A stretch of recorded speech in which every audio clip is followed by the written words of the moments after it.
Сәлем достар, менің есімім Райымбек, сіз Rich Қазақ YouTube каналындасыз. Жоба туралы қысқаша айтып өтетін болсам, Rich Қазақ деген екі сөзден құралған, өздеріңіз білетіндей Rich деген бай деген мағынаны береді, яғни бай қазақ, әр қазақ бай болуға лайықты. Менің ойымша сіз менімен келісесіз. Бұл жобаның басталуы осыдан 2 жыл бұрын Инстаграмда мотивациялық цитаталар салынған картинкаларды жүктеу арқылы бастадым.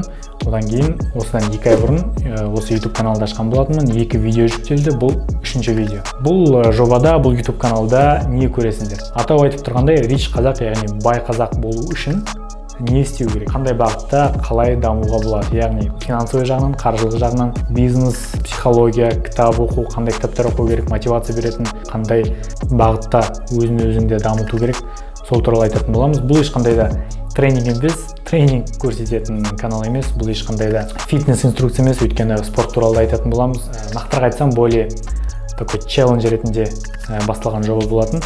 Яғни, мен қазіргі жағдайым бар, финансовый жағдай, ағылшын деңгейім қандай деңгейде, немен айналысып жатырмын, қандай кітаптар оқып жатырмын, спортқа байланысты салмағым қандай, дене бітімім қандай, қанша отжимание жасаймын, қанша турник жасаймын деген сияқты точка А, яғни қазір неден бастап жатырмын, соны белгілеймін. Содан кейін точка Б, яғни қандай жетістікке, қандай өмір сапасына ұмтыламын. Бір айдан кейін, жарты жылдан кейін, бір жылдан кейін менің қаржылық жағдайым қандай деңгейге дейін көтерілу керек, мен қандай кітаптар оқуым керек, қандай ортада жүруім керек, тағы да басқа мақсаттар қоя отырып, сол мақсаттарға жетуге байланысты өзімнің жолымды көрсеткім келеді, яғни путь к успеху деймін.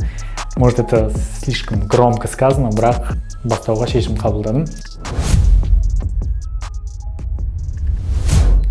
Сонымен бүгінгі бөлім спорт туралы, яғни мен өзіме точка А-ны белгілеймін. Ол қалай? Мен арнайы осындай метрлік сатып алдым. Тек фотодан немесе видеодан емес, кәдімгі цифрмен фиксировать ету үшін, яғни қазір қандаймын, бір жұмадан кейін, бір айдан кейін қандай деңгейге жетемін, дене трансформациясы қалай жүреді, соның барлығын цифрмен белгілеп отыру үшін осы арнайы метрлікті алған болатынмын. Қазір өлшеп аламыз.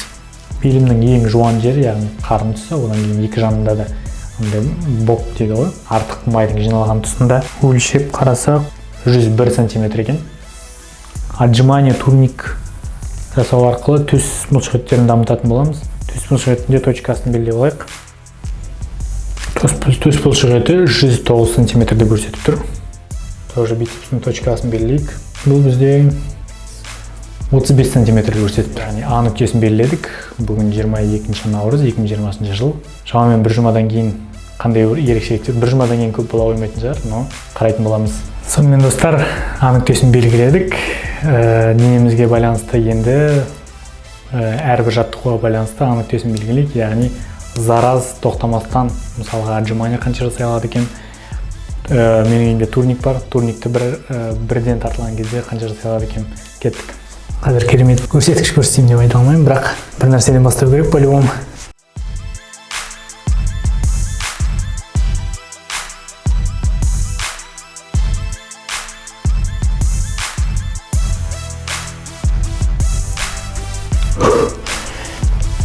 Отжимание точка А, 30 турникта бар. Қазір турниктің точка Асын белгілейтін боламыз.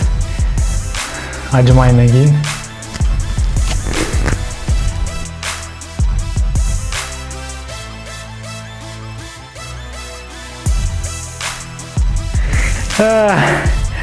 Точка А, төртеу, бесеуге толмады.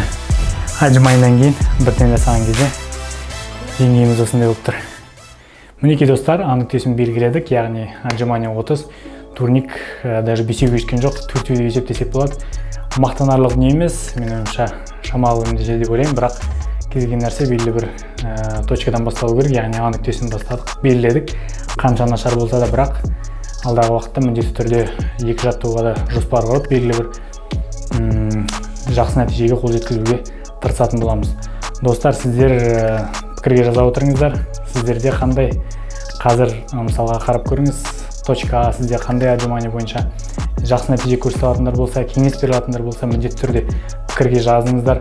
Қандай программамен жұмыстанған дұрыс, қалай осы нәтижелерді жақсы жоғары деңгейге жеткізуге болады.